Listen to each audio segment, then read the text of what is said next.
मित्रांनो, जेव्हा एखादा कुणी आपला भाऊ, बहीण, मित्र किंवा समाजातील कुणी अन्यायाने, अपमानाने, तिरस्काराने थकून आत्महत्या करतो, तेव्हा मन हेलावून जातं. आपण हळहळतो, रडतो, त्याच्या वेदनेचा भार जाणवतो. कारण त्याने काय सहन केलं असेल, त्याच्या मनात किती तुटलेपण असेल, हे आपण फक्त कल्पनाच करू शकतो. त्यांच्या संघर्षाला सलाम आहे. पण इथेच एक कठोर सत्य आहे. तो गेला म्हणजे अन्याय करणारे जिंकले, आणि हे आपण थांबवायलाच हवं. डॉक्टर बाबासाहेब आंबेडकर लहानपणी शाळेत पाण्याला हात लावू दिलं नाही, गाडीत बसू दिलं नाही, उच्च शिक्षणासाठी पैशांची कमतरता, राजकारणात अडथळ्यांचे डोंगर, तरी त्यांनी आत्महत्या केली नाही. कारण त्यांना ठाऊक होतं, जिवंत राहून लढणं हे सर्वात मोठं उत्तर आहे. त्यांनी जग बदलून टाकलं. महात्मा फुले समाजाने बहिष्कार घातला, शिव्या दिल्या, अंगावर हल्ले केले, पण ते लढले. त्यांनी म्हटलं, मी जिवंत आहे म्हणजे माझा संघर्ष जिवंत आहे. जर हे दोघेही गेले असते तर आज आपण समानतेच्या हक्काबद्दल बोलत बसलो नसतो.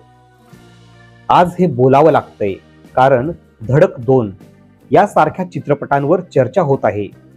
दलित हिरो दाखवल्यामुळे चित्रपट फ्लॉप झाला, असं काही लोकांचं म्हणणं आहे.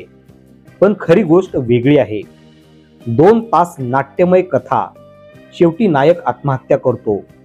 पण सोशल मीडियावर हॅशटॅग, भावनिक पोस्ट आणि प्रेक्षकांच्या डोळ्यात पाणी. आणि पडद्यामागे काय होतं? प्रोड्युसरच्या बँक खात्यात करोडो रुपये जमा होतात, मार्केटिंग टीम पुरस्कार जिंकते, आणि समाज आहे तसाच राहतो. बाबासाहेबांची हजारो भाषणे, त्यांनी लिहिलेले शेकडो ग्रंथ हे असूनही समाज बदलायला पिढ्या लागतात. मग तुम्हाला खरंच वाटतं का की 2 तासाचा सिनेमा जग बदलणार आहे? हा बदल नाही, हा भावनांचा बाजार आहे. आजकाल अन्यायग्रस्त आत्महत्या करतो आणि लगेच त्याला हिरो बनवलं जातं.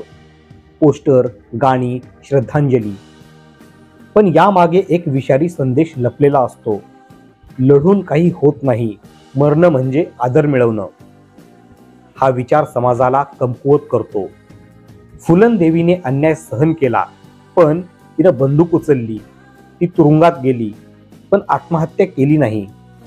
तुरुंगातून आल्यानंतर त्यांनी सक्रिय लोकशाहीत भाग घेऊन राजकारण केलं. त्यांनी जिवंत राहून अन्यायाला उत्तर दिलं, आणि हेच खरं हिरो पण आहे. त्यासोबतच काही अपयशी नेते अशा लोकांच्या मृत्यूवर आपली राजकीय अस्तित्व जिवंत ठेवतात. एखादा आत्महत्या करतो तेव्हा ते धावून जातात, भाषण करतात, मोर्चे काढतात, न्यायाच्या घोषणा देतात. पण तो माणूस जिवंत असताना त्यांनी कधी मदत केली का? नाही. कारण जिवंत व्यक्तीला मदत करणं म्हणजे खरा त्याग, आणि त्यातून पटकन मतं मिळत नाहीत.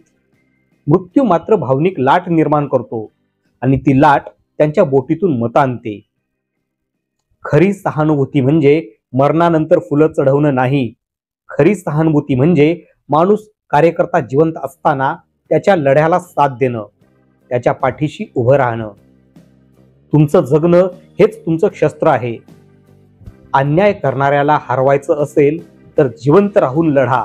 मित्रांनो, आत्महत्या करणाऱ्यांबद्दल आपल्या मनात करुणा आहेच, पण आपण ठरवूया, आपल्या समाजाचे हिरो तेच असतील जे जिवंत राहून हा लढा लढतील.